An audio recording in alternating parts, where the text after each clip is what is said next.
वहाँ 2 भाई रहते थे। बहुत पसंद करती थी, लेकिन दुर्योधन जो सबसे बड़ा कौरव था, पांडव से जलन करता था।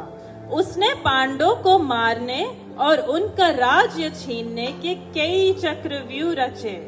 एक बार उसने लक्ष्य ग्रह में पांडव को जलाकर मारने की कोशिश की, पर वे बच निकल गए। लक्ष्य ग्रह से बचकर पांडव ने कुछ समय वन में गुजारा। इस दौरान उनका स्वयंवर में अर्जुन ने द्रौपदी का विवाह जीता। द्रौपदी सभी 5 पांडव की पत्नी बनी। ये एक अनोखा और ऐतिहासिक घटना थी। बाद में धृतराष्ट्र ने पांडव को आधा राज्य दिया, जहां उन्होंने खांडव प्रस्थ नाम का एक बंजर जमीन उन्हें दिया। इस खांडव प्रस्थ को पांडवों ने इंद्रप्रस्थ बनाया, परंतु दुर्योधन की ईर्ष्या कम नहीं हुई। आओ चले उसी इंद्रप्रस्थ जहां पे युधिष्ठिर का राज्य अभिषेक होने वाला है।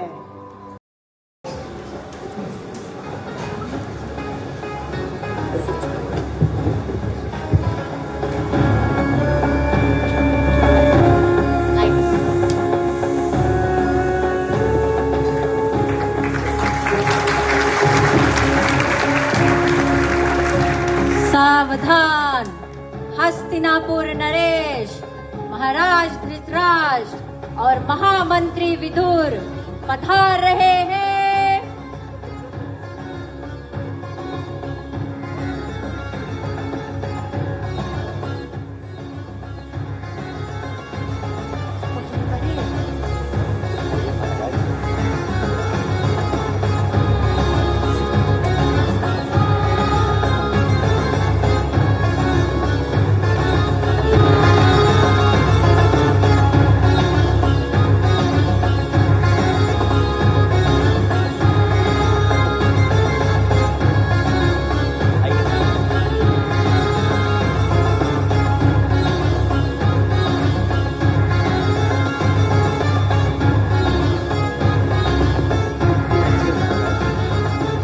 युद्ध कला में निपुण गुरु द्रोण और कुल गुरु कृपाचार्य पधार रहे हैं।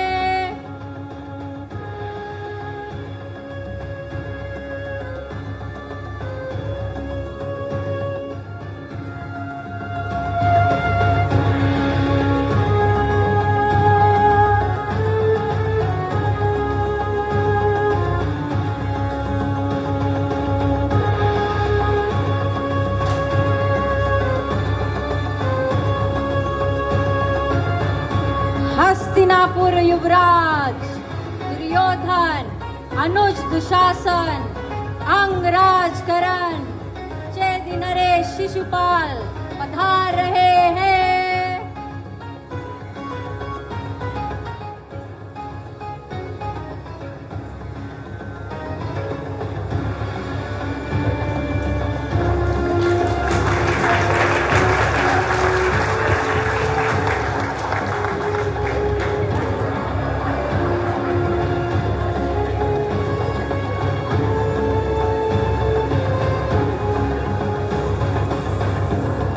महाराज, दुर्योधन अपने अनुज के साथ आपको प्रणाम कर रहे हैं।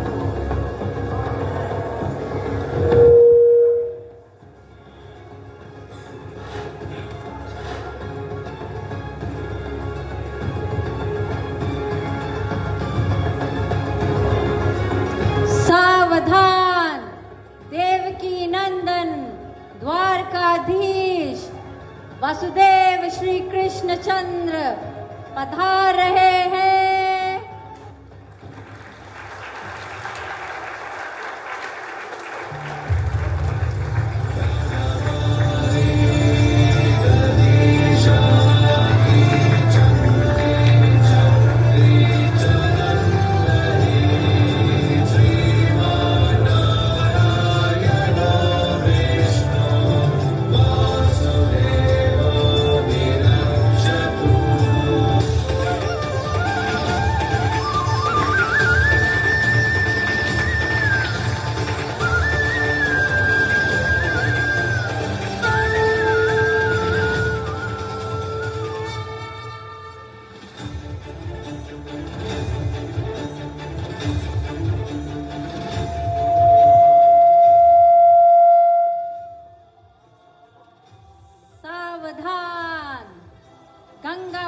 भीष्म, सम्राट युधिष्ठिर और महारानी द्रौपदी पधार रहे हैं।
मैं आप सभी को हृदय से धन्यवाद देता हूँ कि वे आप सभी यहाँ आए हमें आशीर्वाद देने के लिए। मैं स्वयं को एक सम्राट नहीं, एक सेवक मानता हूँ। इस प्रजा, इस धरती और सबसे बढ़कर धर्म का। आज की दिव्य राजसु यज्ञ की अग्र पूजा जिस व्यक्ति को दी जाए, उसका चयन बड़े विवेक, भक्ति और सत्य के आधार पर होना चाहिए। इसलिए मैं पितामह भीष्म से निवेदन करता हूँ कि वे उसकी घोषणा करें। और मैं बिना संकोच के ये घोषणा करता हूँ कि इस संसार में देवकी नंदन श्री कृष्ण से अधिक योग कोई दूसरा नहीं जिसकी अग्र पूजा होनी चाहिए। संसार में सर्वश्रेष्ठ है देवकी नंदन कृष्ण, तारों के बीच में चमकता चंद्रमा है। वत्स युधिष्ठिर, इनकी असंख्य लीलाओं को देखकर आपको यह समझ जाना चाहिए कि यह धर्म के पिता है। हे वासुदेव कृष्ण, ये सब आपके बिना संभव नहीं। हमें आशीर्वाद दीजिए। देवकी नंदन कृष्ण की अग्र पूजा की जाए।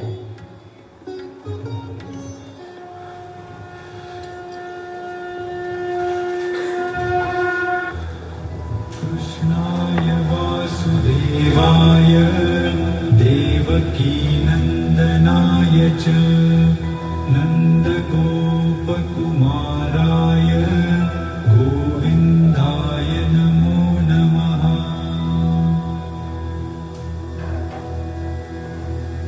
कृष्णाय वासुदेवाय देवकी नंदनाय च ये क्या अन्याय है?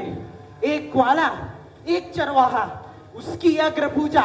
शिवपाल, मैं जानता हूँ कि तुम्हारे हृदय में मेरे प्रति द्वेष है, लेकिन ये सभा धर्म, ज्ञान और मर्यादा का पालन करती है।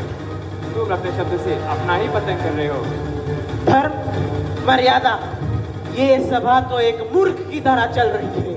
शिवपाल, अपने शब्दों को लगाम दो, नहीं तो यहीं पटक पटक कर मारूंगा। नहीं प्रिय भीम, शिशुपाल हमारा अतिथि है और अतिथि का निरादर हम नहीं कर सकते। भीम, शांत हो जाओ। ये तुम्हारी मेरा अपमान कर रहा है। उसकी माँ ने मुझसे वचन लिया था, उसके 100 अपराधों तक मैं उसे अवश्य क्षमा करूंगा। तेरा मान ही क्या था रे? जो मैं तेरा अपमान करूं, यहीं खड़े खड़े मैं तेरा 300 बार अपमान करूंगा। शिशुपाल, यदि तुम चुप न हो तो। सावधान शिशुपाल। तू मुझे क्या डराता है रे मायावी? तूने महाराज कंस का नमक खाया, उसी को मार डाला। बस शिशुपाल, आप रुक जाओ। तू एक तुच्छ चोर है, तू पाखंडी है, मायावी है। शिशुपाल, तुमने मर्यादा तोड़ दी है और अब तुम्हारा यज्ञ यहीं पर समाप्त होता है।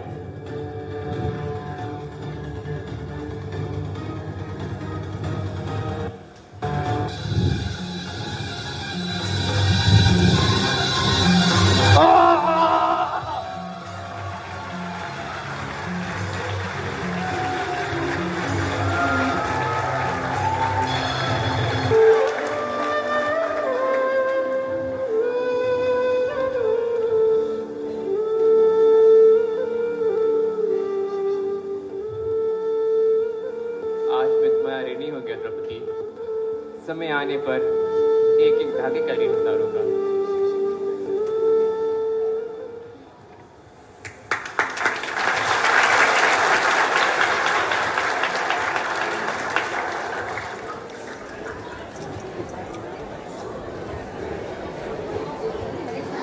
शिशुपाल वध के बाद सभा में एक गहरा सन्नाटा छा गया। हर राजा ने अपना सिर झुकाया, डर से नहीं बल्कि इसलिए कि उन्होंने धर्म और न्याय को अपनी आंखों से देखा था। जब सब लोग उत्सव मना रहे थे, तब दुर्योधन चुपचाप इंद्रप्रस्थ के राजमहल में घूम रहा था। इंद्रप्रस्थ नगर में स्थित एक अद्भुत और दिव्य सभा थी, जिसे असुर शिल्पकार ने अर्जुन के अनुग्रह में बनाया था। ये सभा अपने भव्य वस्तुकला, चमत्कारों और दिव्य रचना के लिए प्रसिद्ध थी। उसके अंदर जल भूमि जैसा प्रतीत होता था और भूमि जल जैसे दिखाई देती थी, जो किसी भी दर्शक को भ्रमित कर सकता था। स्वर्ण, रजत, मणि रत्नों से सजा ये सभा एक ऐसे स्वप्न जैसी थी जहां प्रकाश और छाया का खेल था। माया सभा न केवल इंद्रप्रस्थ की शान थी, बल्कि धर्म और अधर्म के संघर्ष की मुख स्थली भी बनी। जो कुछ दुर्योधन ने देखा, उसने उसका मन हिला दिया। ये महल किसी सपने से कम नहीं था। सब कुछ इतना अलग, इतना भव्य था, जैसे ये सब उसका मजाक उड़ा रहा हो।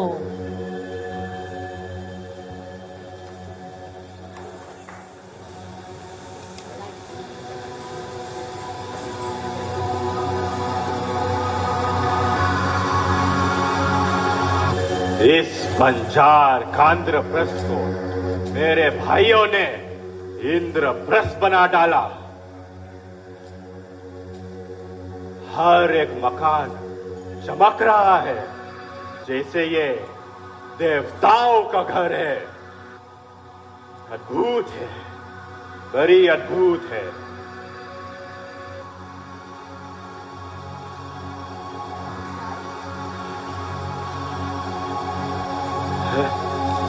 यहाँ तो पानी है, जल। हरि बोल।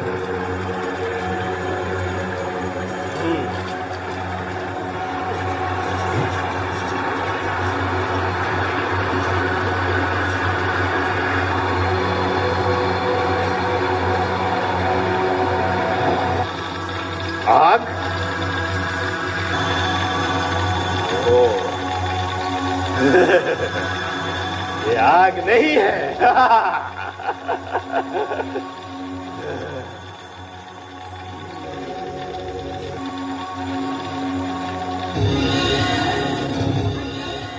जल कहाँ ये जलो?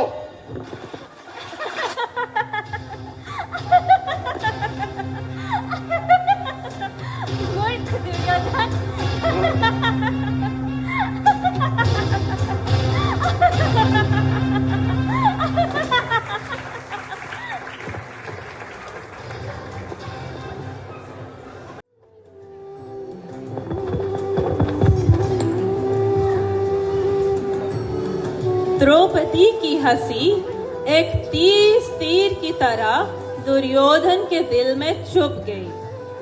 इंद्रप्रस्थ का वो शान, वो उजाला दुर्योधन के लिए सिर्फ एक अपमान का घाव था, और इस आग को हवा दिया गांधार राजा शकुनी ने। शकुनी जो कहने को तो दुर्योधन का मामा था, पर अंदर से जहरीला सांप था। बचपन में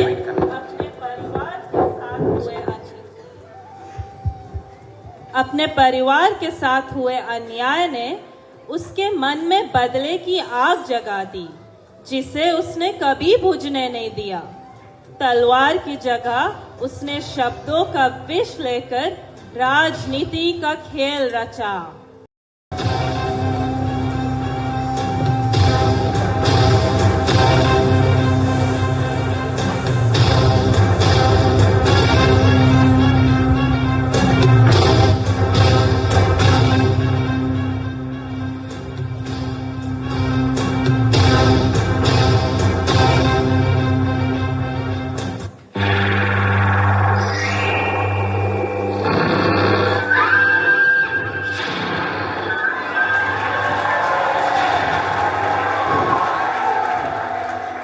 भांजे, ये मैं क्या सुन रहा हूँ?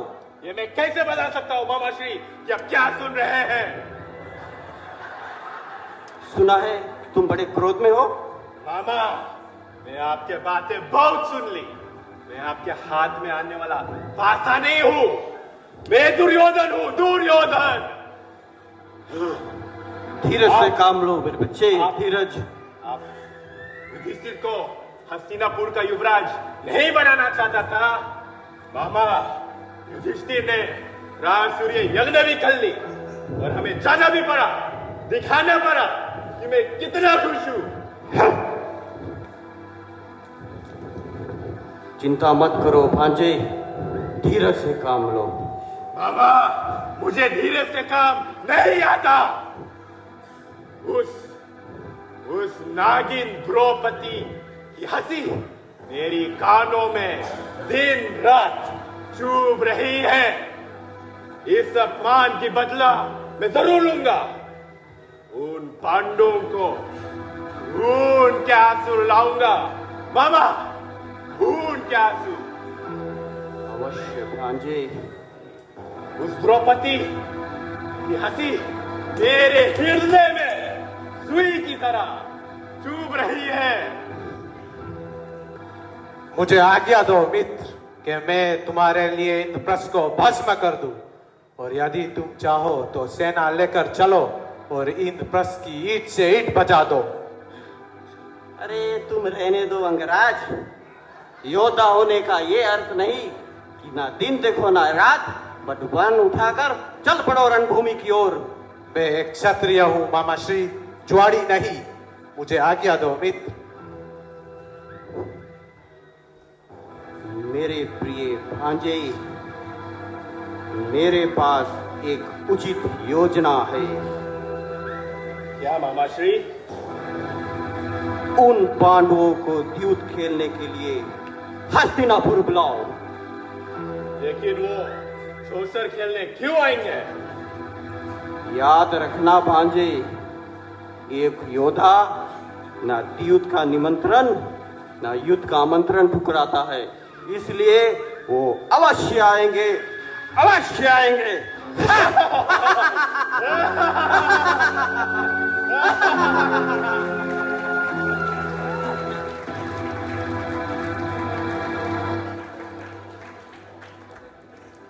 युधिष्ठिर ने दुर्योधन का निमंत्रण स्वीकार किया। गंगा पुत्र भीष्म, गुरु द्रोणाचार्य, कुल गुरु कृपाचार्य और महामंत्री विदुर जानते हैं कि होने वाला युद्ध का परिणाम क्या होगा। ये जानकर भी सभी चुप है। भीष्म प्रतिज्ञा से बंधे हैं। द्रोण और कृपाचार्य के हाथों को धृतराष्ट्र के नमक ने सी दिया है। राजाओं और महाराजाओं से भरी सभा में एक तरफ है कौरव, दूसरी तरफ पांडव। चलो चले देखें कि शकुनी और उसके कपटी पासे यहाँ क्या करते हैं।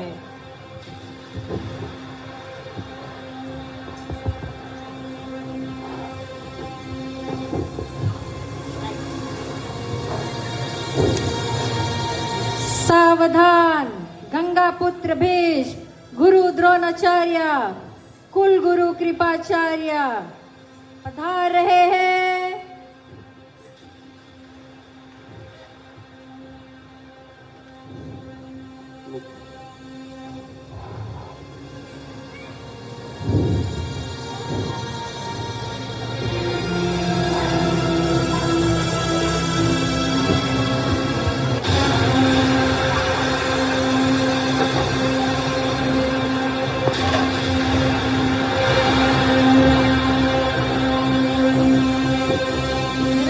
दुर्योधन, अनुज दुशासन, गांधार राज शकुनी और अंगराज कर्ण पधार रहे हैं।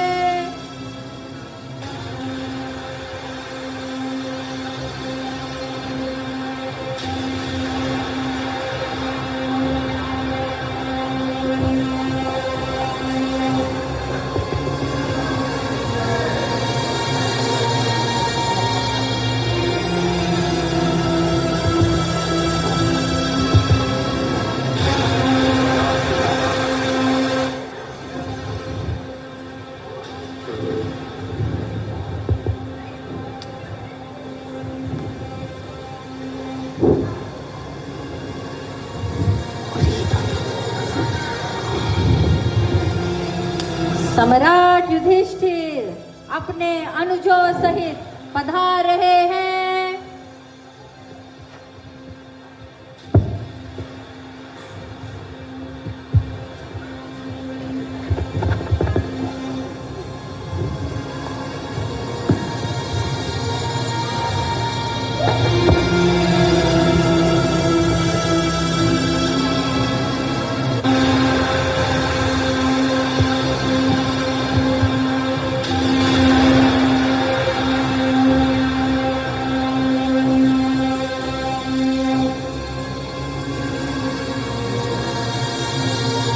प्रणाम पितामह।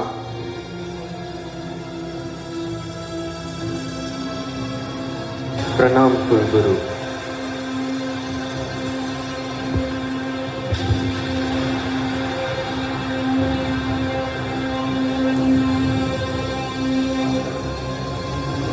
प्रणाम मामाश्री। आयुष्मान भव।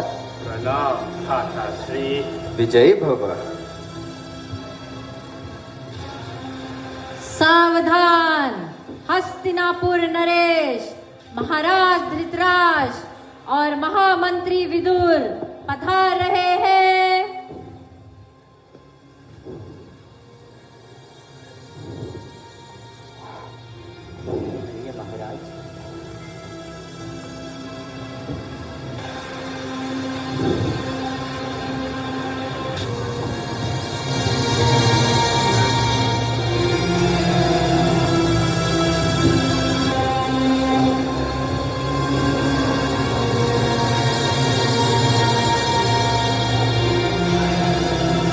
महाराज,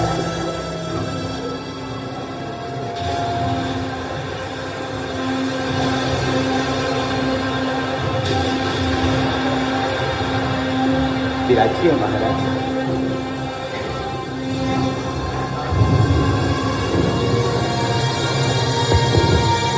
विदुर, क्या सभी लोग आ गए?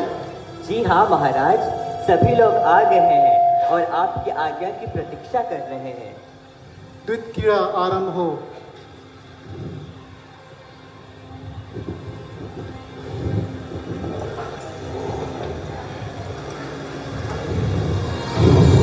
द्वित क्रीड़ा आरंभ हो मामाश्री।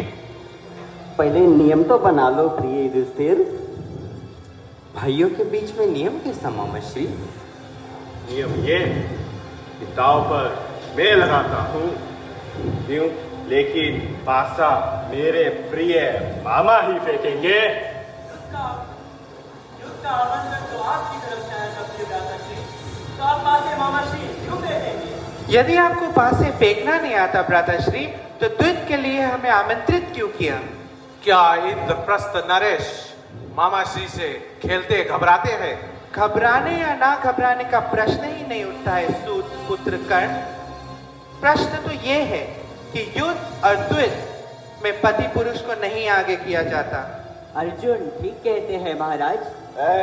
आपके लिए तो सदैव अर्जुन ही ठीक कहते हैं।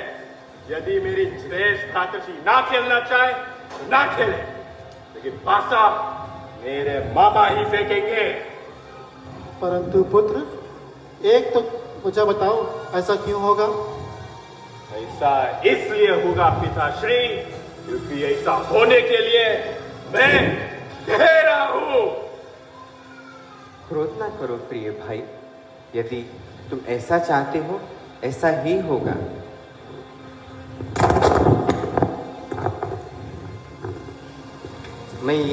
मैं ये अनमोल हार दांव पे लगाता हूं।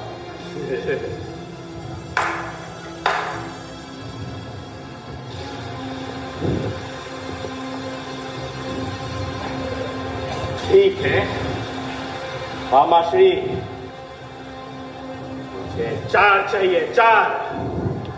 अवश्य भांजे, राजा मेरी सेना 4।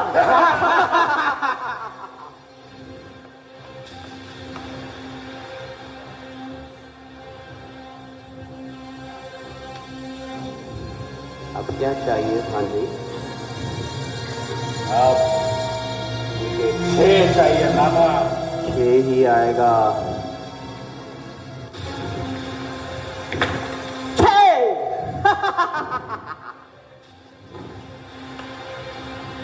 मामा, मुझे 10 की आवश्यकता है। राजा मेरी सेना 10।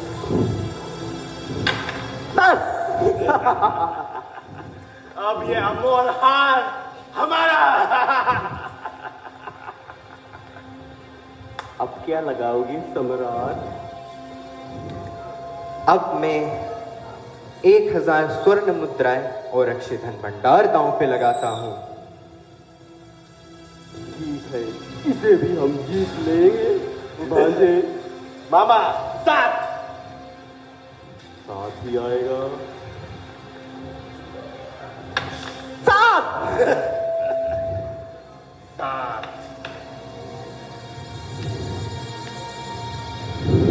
अब क्या खाता श्री? अब मैं अपना रथ दांव पे लगाता हूं। बोलो प्रिय भांजे। पाव 12 मामा। पाव 12 ही आएगा। पाव 12।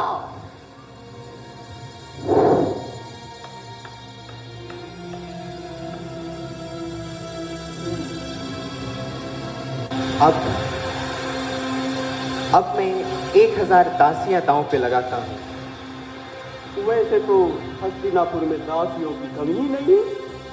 अगर तुम लगाना चाहते हो, इस दासियों को भी हम जीत लेंगे अपने प्रिय भांजे के लिए। बोलो भांजे। मामा 8।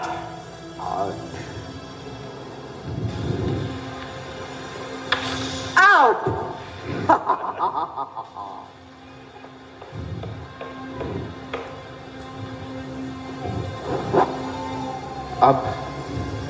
अब मैं 1 लाख हाथी दांव पे लगाता हूं।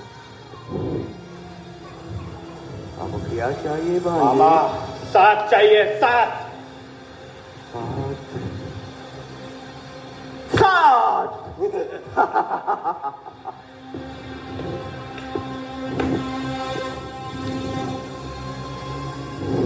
अब क्या लगाओगे सम्राट? अब मैं अपना संपूर्ण धन और अपना सभी संपत्ति दांव पे लगाता हूं। ये भी हम जीत लेंगे भांजे। मामा 9 चाहिए, 9। 9 ही आएगा। आजा मेरी सेना। 9। अब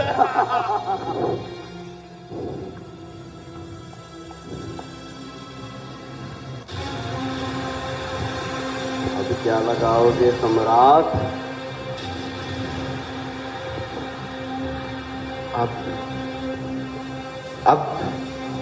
अब मैं इंद्रप्रस्थ दांव पे लगाता हूँ। महाराज, युद्ध की समाप्ति की घोषणा कीजिए महाराज। काकाश्री, युद्ध का मंत्रण मैंने भेजा था, तो समाप्ति की भी घोषणा मैं करूंगा। बैठ जाए।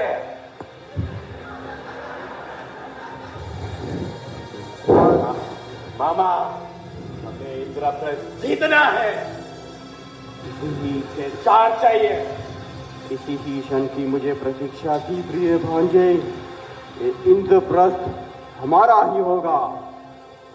मेरी सेना, हमें इंद्रप्रस्थ चाहिए। 7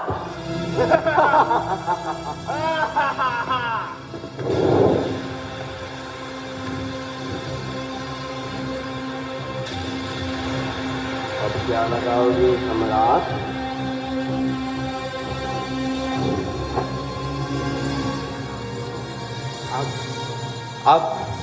अब मैं अपने प्रिय अनुज नकुल को दांव पे लगाता हूँ।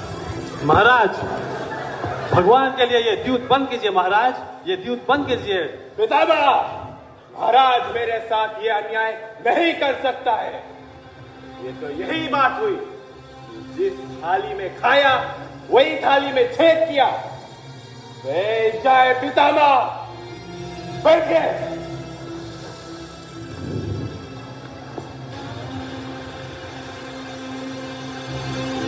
मामा, मुझे 6 चाहिए, 6 मिल जाएगा।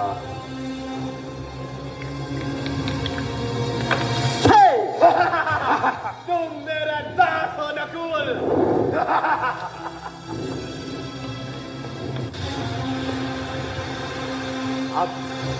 अब मैं अपने अनुज सहदेव को दांव पे लगाता हूँ।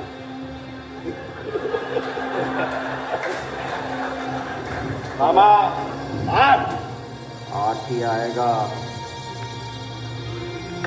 8 तुम मेरा दास हो सहदेव।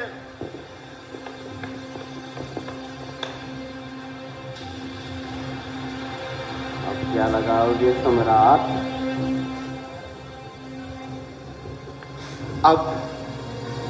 अब मैं अपने अनुज अर्जुन को दांव पे लगाता हूँ।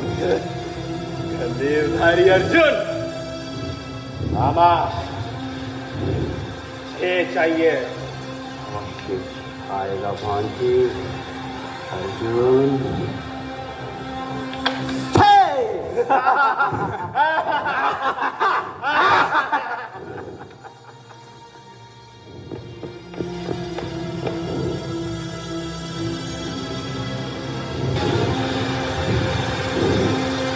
अब क्या लगाओगे सम्राट?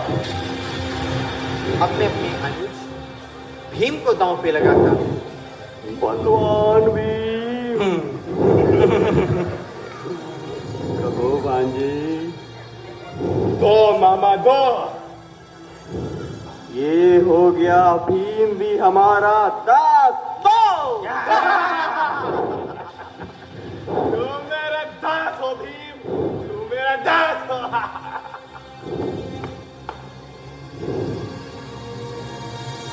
अपने अनुजों को तुम हार चुके सम्राट। अब क्या लगाओगे? मैं अपने आप को दांव पे लगाता हूँ।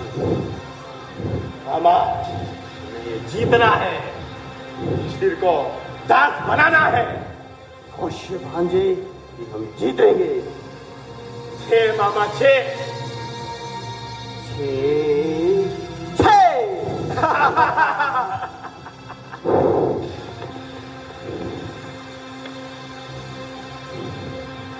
अब कहो सम्राट, अब क्या लगाओगे दांव पर? अब कहाँ का सम्राट मामाश्री।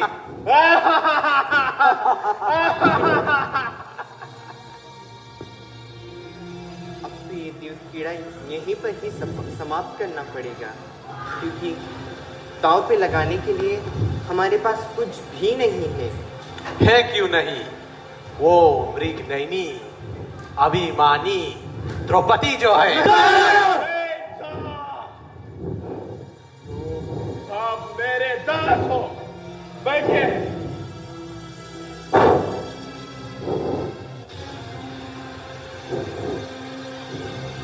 मेरे दासों के सिर पर ये मुकुट मुझे नहीं अच्छा लगता। चल चल, इन मुकुट को मेरे चरणों में रख दो, रख दो।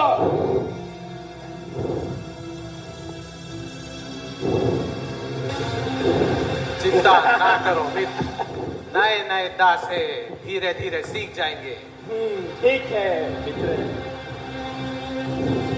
महाराज, इस सभा में हस्तिनापुर की कुल वधू और आपकी पुत्र वधू का नाम इतनी अनादर से लिया गया है और आप ये सुनकर भी चुप है।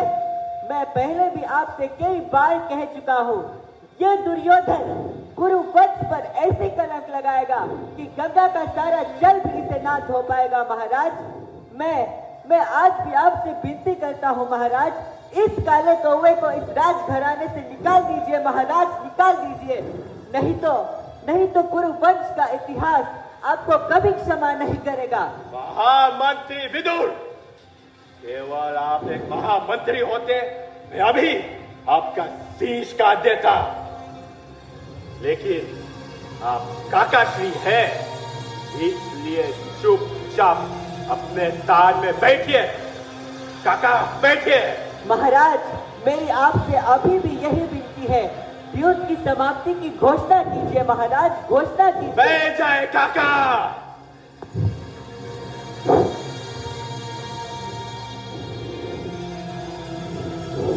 कहिए भ्राताश्री, लगाते हैं उस द्रौपदी को दांव पर।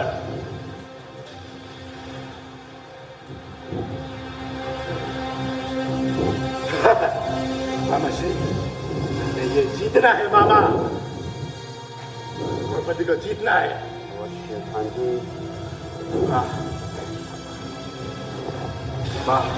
मुझे नो चाहिए, नो। एक और अंतिम बार मेरी सेना, ये दांव हमें जीतना है।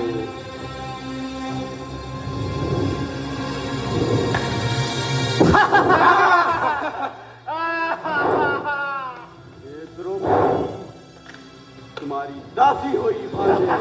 काका श्री, जाओ और उस द्रौपदी का लेकर आ।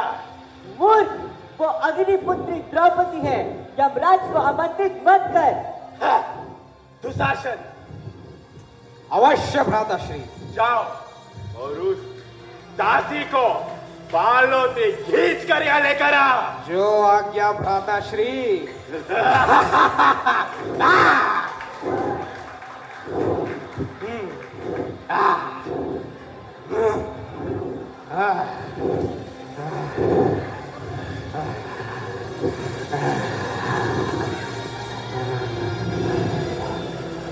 दासी द्रौपदी, बाहर निकल, तुझे सभा में बुलाने का आदेश मिला है।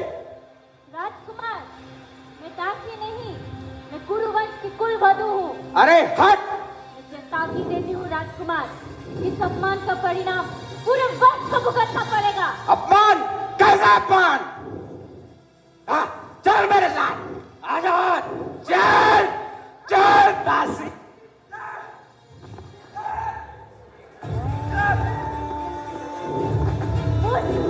मेरा साथ भस्म कर देगा, छोड़ मुझे।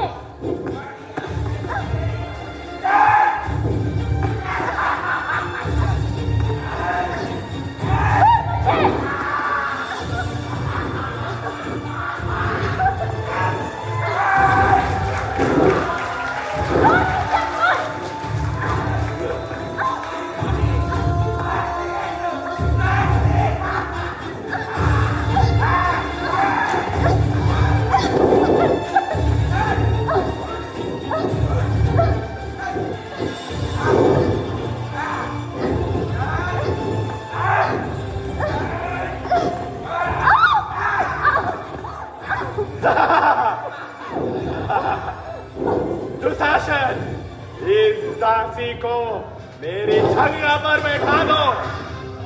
दुर्योधन, इस अपमान के लिए यदि मैं तेरी जांग ना तोड़ दूं, तो चाटो जन्म तक तेरा दास बन जाना स्वीकार करूंगा। क्षत्रिय का भाग्य भूल जा मेरी दास। तो मेरी दासी हो दासी। आज से तुम मेरी दूसरी दासियों के साथ भवन में रहोगी और उनकी प्रकार काम काज करूंगी। मूर्ख दुर्योधन, मैं यज्ञ से जन्मी यज्ञ श्रेणी हूं और अग्नि को कभी बांधा नहीं जा सकता। मुझे तुम दासी नहीं बना सकते क्योंकि मुझे वो स्वीकार नहीं, मान्य नहीं। पितामह, आप तो माता गंगा के पुत्र हैं। फिर इस अधर्म समस्या मौन कैसे रह सकते हैं? नहीं पितामह, आंखें झुकाना इस समस्या का समाधान नहीं। मैं आपकी कुलवधू द्रौपदी एक वस्त्र में लिपटी हुई, ऋतु स्नान किए बिना इस भरी सभा में आपको प्रणाम करती हूँ पितामह। और मैं आपसे जानना चाहती हूँ कि आज आप मुझे क्या आशीर्वाद देंगे। आप तो ज्येष्ठ गुरुवंशी है, विद्वान है। बताइए, क्या आप मेरी मर्यादा की रक्षा कर पाएंगे? उत्तर दीजिए पितामह, उत्तर दीजिए। आप जैसे शूरवीर महापुरुष को प्रश्नों के पीछे मुंह छुपाना शोभा नहीं देता पितामह। मेरी ओर देखिए, देखिए मेरी ओर पितामह। देखिए आपकी कुलवधू को यहाँ किस प्रकार घसीट कर लाया गया है पितामह। मेरी ओर देखिए पितामह। महाराज, ये कैसी राज्यसभा है? क्या यही है हस्तिनापुर की मर्यादा, जहाँ एक कुलवधू का अपमान सबके सामने किया जा रहा है? मैं हस्तिनापुर की कुलवधू हूँ। इसी हस्तिनापुर के नगर में मैंने लक्ष्मी बनकर प्रवेश किया था। आज उसी कुलवधू को यहाँ सभा के बीच घसीट कर लाया गया है, बिना मर्यादा, बिना सम्मान। क्यों? उत्तर दीजिए पिताश्री, उत्तर दीजिए, क्योंकि आज आप मौन रहे तो इतिहास भी मौन न रहेगा। मुझसे कुछ ना पूछो पुत्री, कुछ ना पूछो। युधिष्ठिर ने तुम्हें दांव में लगाने से पहले या दुर्योधन ने तुम्हें जीतने से पहले मुझसे नहीं पूछा था पुत्री, मुझसे नहीं पूछा था। ये सवाल तुम लेकर युधिष्ठिर से पूछो पुत्री, मुझसे ना पूछो, मुझसे ना पूछो। जो आज्ञा ज्येष्ठ पिताश्री, परंतु उनके पास जाने से पहले मैं अपने पिता के मित्र गुरु द्रोण को प्रणाम करना चाहती हूँ, जिनके लिए भी मेरे पास एक प्रश्न है। गुरु द्रोण, आप ही ने तो काकुजी विदुर के द्वारा ये संदेशा भेजाया था कि द्रौपद पुत्री होने के नाते मैं आपकी भी पुत्री हूँ। आप तो यहाँ मेरे पिता के स्थान पर है। बताइए गुरु द्रोण, मेरे साथ ऐसा व्यवहार क्यों हो रहा है? उत्तर दीजिए गुरु द्रोण, उत्तर दीजिए, उत्तर दीजिए गुरु द्रोण। कुल गुरु कृपाचार्य, आप तो ज्ञान के प्रतिबिंब है गुरु। क्या आपके इस धर्म में एक नारी के आत्मसम्मान की रक्षा करना शामिल नहीं? उत्तर दीजिए गुरु, उत्तर दीजिए मुझे, कोई तो उत्तर दो। काकाश्री, महात्मा विदुर की नीति इस समय क्या कहती है? क्या इस पति को अधिकार है कि वो अपना पत्नी को दांव पर लगाए? उत्तर दीजिए काकाश्री, उत्तर दीजिए। आज आपने भी अपने होठों पर मौन का दावा लगा दिया।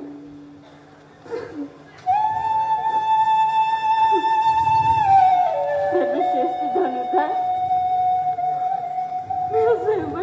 तुम्हारे शूरवीर, तुम बताओ, क्या तुमने मेरा सर पर इसलिए जीता था कि एक दिन जैश पुत्र मुझे दांव पर लगाए? उत्तर दो अर्जुन। आर्यपुत्र युधिष्ठिर, किस हक से तुमने मुझे दांव पर लगाया? यदि आप स्वयं को युद्ध में हार चुके थे तो आपका कोई हक नहीं था कि आप मुझे दांव पर लगाएं।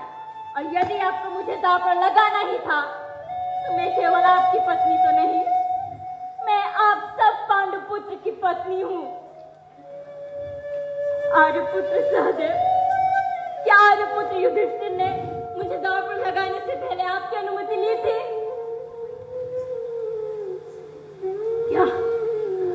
क्या उसने आपकी अनुमति ली थी? आर्यपुत्र नकुल, क्या आर्यपुत्र युधिष्ठिर ने मुझे दांव पर लगाने से पहले आपकी अनुमति ली थी? भीम, आज आपकी मां है। उत्तर दीजिए भीम, उत्तर दीजिए आर्यपुत्र, आप सब मौन क्यों हैं? उत्तर दीजिए मुझे।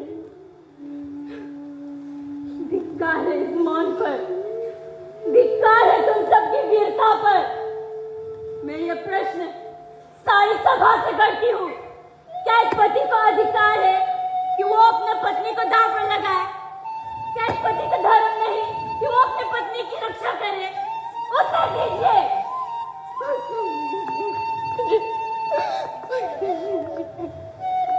ये पांच तुम्हारी रक्षा नहीं कर पाए तो छठे का हाथ पकड़ना हानि क्या? एक दिन मैं तुझे इस अपमान का दंड अवश्य दूंगा कर्ण। ए चुप! तुम मेरा दास हो, मेरे मित्र से बात करने का साहस करता है, मैं तेरा जीभ काट दूंगा। सुशासन, जिस प्रकार इसने मुझे अपमानित किए थी उसी प्रकार इसे भी अपमानित कर दो, वस्त्र कर दो इसे।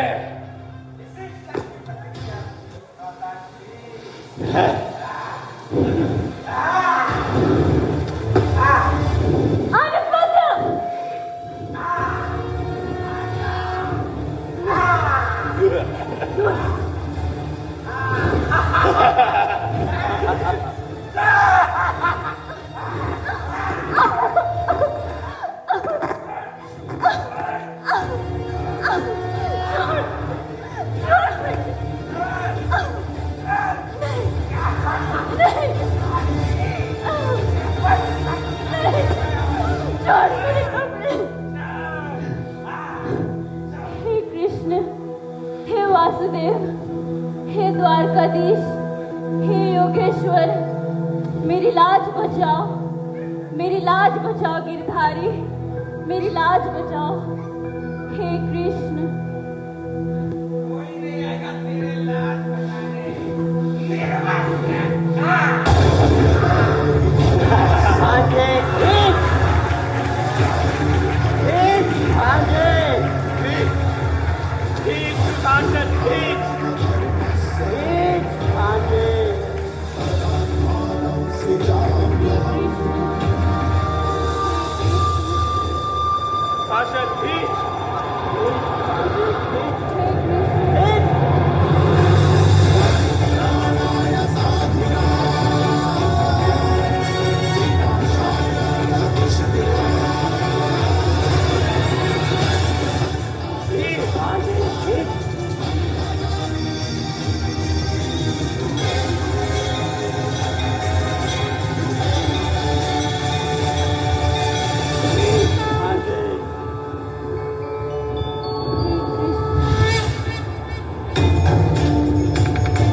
मानवता गवाह है कि इस तरह से सत्य के समक्ष असत्य का, अधर्म के समक्ष धर्म का, अन्याय के समक्ष न्याय का, निर्दोषी के समक्ष दोषी का कि मस्तक हर बार झुकाता है जब कृष्ण अपने चौसर का खेल दिखाता है।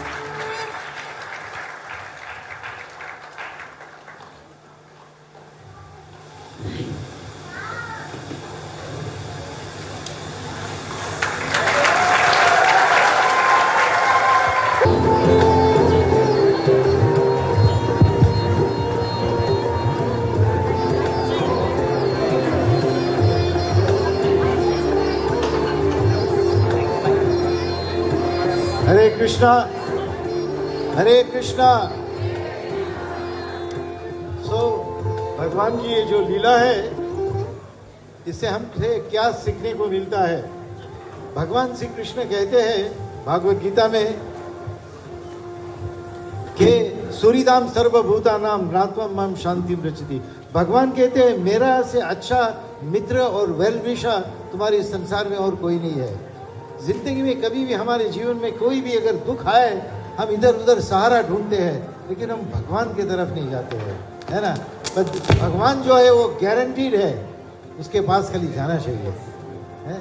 सो कृष्ण ने यहाँ दिखाया कि मैं द्रौपदी की लाज बचाऊंगी। He came and saved Draupadi. So we should always learn how to depend on Krishna, because Krishna is the absolute protector. Thank you very much. I hope you enjoyed the drama. Hare Krishna.